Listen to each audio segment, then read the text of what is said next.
బాగా రాస్తే కూడా స్వీట్ చేస్తారా? హే, ఇది కొంచెం ఓవర్గా లేదు? అది కాదురా, మార్నింగ్ కీర్తికి నా చేతులతో బొట్టు పెట్టి ఎగ్జామ్ బాగా రాయమని విష్ చేసి పంపాను కదా. అవును. అందుకని కీర్తి ఎగ్జామ్ బాగా రాసిందా లేదా అని నేను చాలా టెన్షన్ పడ్డాను. కీర్తి ఎగ్జామ్ బాగా రాశానని ఫుల్ మార్క్స్ వస్తాయని చెప్పింది. నాకు పట్టరానంత ఆనందం వేసింది. అందుకే ఆ సంతోషంలో ఓ స్వీట్ చేశాను. ఎగ్జామ్ బాగా రాస్తే మార్కులు బాగా వస్తాయి, బాగా రాయకపోతే రావు. ఇలా బొట్టు పెడితేనో దేవుడికి దండం పెట్టుకుంటేనో మార్క్స్ రావడం రాకపోవడం ఏమి ఉండదు కదా.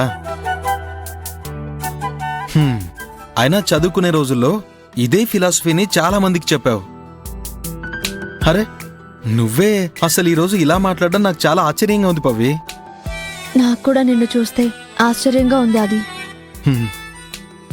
ఎగ్జామ్ రిజల్ట్స్ రోజు గుడికి వెళ్ళి నిన్ను పాస్ చేయి స్వామి అని దండం పెట్టుకుంటే, అప్పుడు ఎగ్జామ్స్ బాగా రాయకపోతే ఇప్పుడు దేవుడికి దండం పెట్టుకుంటే మాత్రం ఎలా పాస్ అవుతామని అడిగేదాన్ని. నేనే ఇప్పుడు ఇలా ఆలోచించాను చూసావా.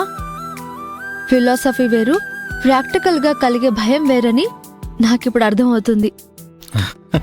అంతేగా పవి, దాంట్లో తప్పేముంది? ఏమైనా పరిస్థితులు అనుభవాన్ని నేర్పిస్తాయి, అనుభవాలు నిజాన్ని చూపిస్తాయి. కానీ ఈ నిజం నాకు నేనుగా తెలుసుకున్నది కాదు, సీతమ్మ అనుభవిస్తున్న బాధను చూసి తెలుసుకున్నాను.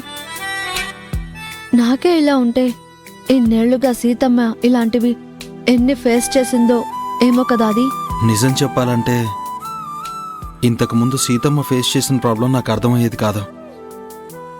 చాలా సందర్భాల్లో ఆమె కన్నీళ్లు పెట్టుకుంటుంటే పైకి ఓదార్చినా కూడా లోపల చిన్న విషయానికి సీతమ్మ ఎందుకు ఏడుస్తుందని నా మనసు కనిపించేది. కానీ ఇప్పుడు నీ వల్ల